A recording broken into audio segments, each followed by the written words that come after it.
Hello friends, Radhe Radhe. कैसे हैं आप सब लोग? आशा करती हूँ कि आप लोग बहुत अच्छे होंगे। तो आज है 11 दिसंबर और आज दिन है बुधवार का। और आज के ब्लॉग की शुरुआत आज थोड़ी सी लेट हो रही है क्योंकि अभी दोपहर के 2 बज रहे हैं और मैं कर रही हूँ यहाँ पर पोहे बनाने की तैयारी। तो आप लोग देख रहे होंगे काफ़ी टाइम के बाद आज मैं पोहे बना रही हूँ। तो आज सारी चीज़ें थी, हरी मिर्च और हरा धनिया सारी चीज़ें थी। तो मेरा भी मन कर रहा था कि चलो कुछ पोहे ही बना लेते हैं, कुछ नहीं है बनाने के लिए। तो वैसे तो दोपहर के टाइम पे ना बड़ा सोचना पड़ता है कि क्या बनाना है। जब भी भूख लगती है ना तो बड़ा सोच समझ के ही बनाती हूँ, लेकिन अक्सर तो पोहे ही बनाती हूँ मैं। तो मैगी वगैरह तो हम लोग अधिकतर रखते नहीं है घर पर, और फिर पोहे ही रहते हैं तो अधिकतर पोहे ही बनाते हैं। तो ठंड के टाइम में ना भूख ज़्यादा लगती है और कुछ भी खाने का मन करता है, तेल का तला गला या फिर कुछ भी चीज़ें मिल जाए अगर ठंड के टाइम पे ऐसे खाने में, तो धूप में बैठकर खाने का मज़ा ही अलग होता है। तो आज सोचा चलो पोहे बना लेते हैं, कल की चीज़ें कल डिसाइड करेंगे कल क्या बनाना है।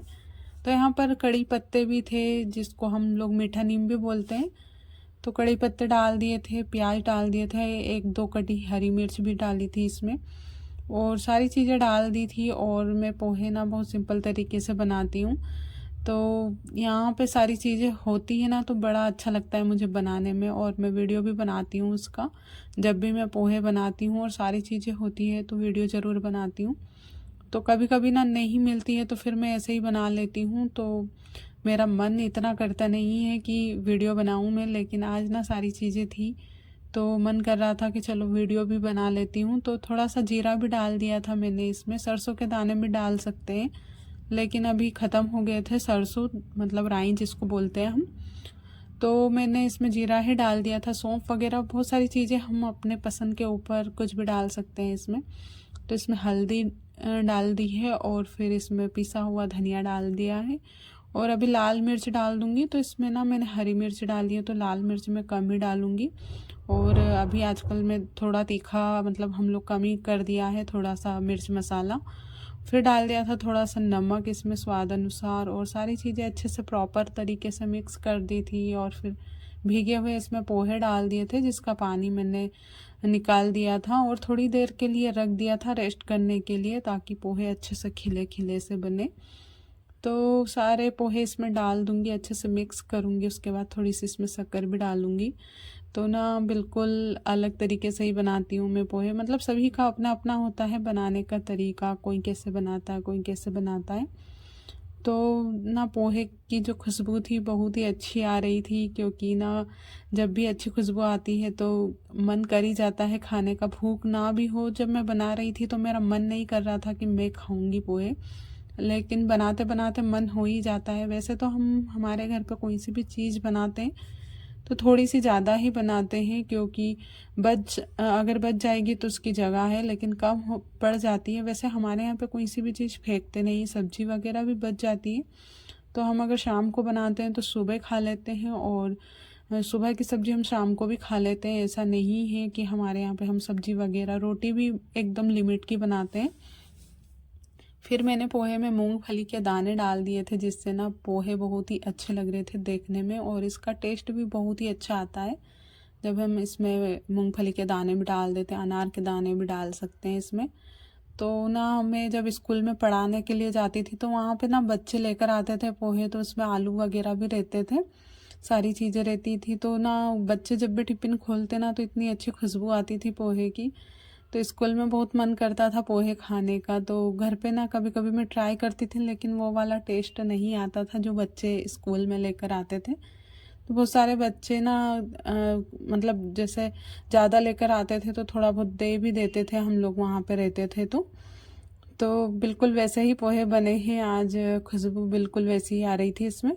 और फिर मैंने ऊपर से थोड़ा सा जीरावन डाल दिया है, तो जीरावन से अच्छा टेस्ट आता है। तो सेम हमारे यहाँ पे ख़त्म हो गई थी, तो काफ़ी टाइम हो गया है ख़त्म हुए हुए। तो जब भी हम लोग मार्केट जाते हैं ना तो याद बिल्कुल भी नहीं आती, सारी चीज़ें लेकर आ जाते हैं लेकिन सिर्फ सेव ही भूल जाते हैं हम लोग।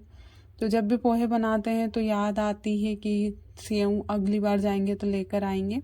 लेकिन ना आज काफ़ी टाइम के बाद बनाए हैं पोहे, तो इस वजह से आज फिर मुझे याद आया कि अब जब भी मार्केट जाएंगे लेकर आएंगे। और यहाँ पर फिर मैं कल की सब्ज़ी की तैयारी कर रही हूँ। तो बथुआ है, जिसको हम गांव में बाथड़ा भी बोलते हैं, बाथड़े की भाजी बोलते हैं। तो ये तोड़ रही हूँ क्योंकि ना सुबह सुबह इतना टाइम नहीं रहता है मेरे पास। तो इस वजह से मैं एक दिन पहले ही, जैसे आ जाती है सब्जी, मेथी पालक कुछ भी, तो तोड़ कर रख देती हूँ।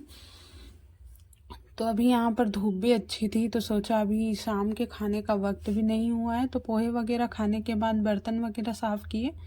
उसके बाद मैं यहाँ पर धूप में बैठकर ये जो भाजी थी इसको तोड़ रही थी। और फिर मुझे ना बैठे बैठे धूप ज़्यादा तेज़ लगने लग गई थी, क्योंकि ना मैंने इनर भी पहन रखी थी, तो मुझे थोड़ी थोड़ी गर्मी लगने लग गई थी। तो मैं छाया में आके बैठ गई थी, क्योंकि ना मेरा ऐसा ही है, मैं ज़्यादा देर धूप में बैठ नहीं सकती। थोड़ी देर बैठती हूँ और फिर ऐसा हो जाता है जैसे गर्मी जैसा हो जाता है, तो फिर मुझे छाया में ही बैठना पड़ता है। तो ऐसे ओढ़ के मैं बैठ सकती हूँ ज़्यादा देर तक भी, क्योंकि ना जब ज़्यादा ठंड रहती है ना तो दिन भर धूप में से उठने का मन ही नहीं करता है। लेकिन आज ना थोड़ी कल से ठंड कम हो गई थी। और फिर हो गए थे शाम के खाने का वक्त। तो यहाँ पे मैंने बैंगन की सब्ज़ी बनाई है। तो मैंने लंबे लंबे पीसेस में बैंगन को काटा है, और इसकी ना सब्ज़ी बहुत टेस्टी लगती है। सब लोग बोलते हैं कि काटने से क्या होता है, मतलब सब्ज़ी जैसे कोई से भी शेप में काट लो, लेकिन ऐसा नहीं है। हम जिस शेप में काटते हैं ना उसका टेस्ट भी मतलब वैसा ही रहता है। तो यहाँ पे मैंने बैंगन को पतले शेप में और थोड़े से लंबे लंबे कट किए हैं, तो ना इसका टेस्ट बहुत अच्छा आता है। तो मैंने 3 से 4 बार इसी तरीके से ट्राई किए हैं बैंगन, तो बहुत अच्छे बनते हैं। मूंगफली के दाने वगैरह मैं इसमें डाल के बनाती हूँ।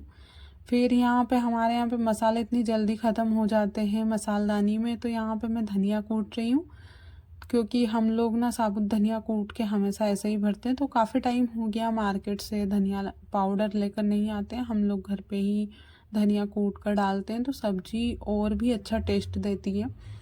तो इसलिए मैंने यहाँ पे धनिया ख़त्म हो गया था तो कूटा धनिया। उसके बाद फिर इसमें सारी चीज़ें मैंने हल्दी वगैरह पहले ही डाल दी थी, हल्दी नमक जीरा, तो सिर्फ मिर्च बची थी इसमें। तो मैं ऊपर से इसलिए डाल रही हूँ मिर्च, क्योंकि ना ये जलने लग जाती है और ना अजीब टेस्ट आता है फिर इसका, इसलिए मैंने इसमें सिर्फ मिर्च नहीं डाली थी। और फिर ऊपर से डाल दिए थे मूंगफली के दाने, जो कि बैंगन में तो डलते ही हैं। और हमारे यहाँ पे ना बैंगन की सब्ज़ी में बिना मूंगफली के दाने के बिल्कुल भी नहीं बनाते। वो ना हो मूंगफली के दाने तो वो अलग बात होती है, लेकिन होते हैं तो फिर तो डालना ही पड़ता है। तो बैंगन की सब्ज़ी ठंड में बहुत अच्छी लगती है, मुझे तो अधिकतर ज़्यादा ही पसंद है बैंगन की सब्ज़ी। और ना इसमें मूंगफली के दाने डालते हैं तो और भी अच्छा टेस्ट आता है इसका। तो देखिए सब्जी का कलर कितना अच्छा है, और ना इसकी खुशबू मसाले के साथ इतनी अच्छी आ रही है बैंगन की सब्ज़ी। अब पराठे के साथ इसको एक बार बना कर देखिएगा, इस तरीके से ना बहुत टेस्टी लगती है। तो यहाँ पे बैंगन की सब्ज़ी बन गई थी। अभी ना मुझे रोटियां बनानी है, तो आटा मैंने लगा कर पहले ही रख दिया था और सब्ज़ी की तैयारी करने लग गई थी फिर मैं। तो सब्ज़ी हमारी पक चुकी है और व्लॉग भी मेरा ख़त्म हो चुका है। तो व्लॉग पसंद आया हो तो प्लीज़ लाइक ज़रूर कीजिएगा और चैनल को सब्सक्राइब कर दीजिएगा अगर नए हो तो।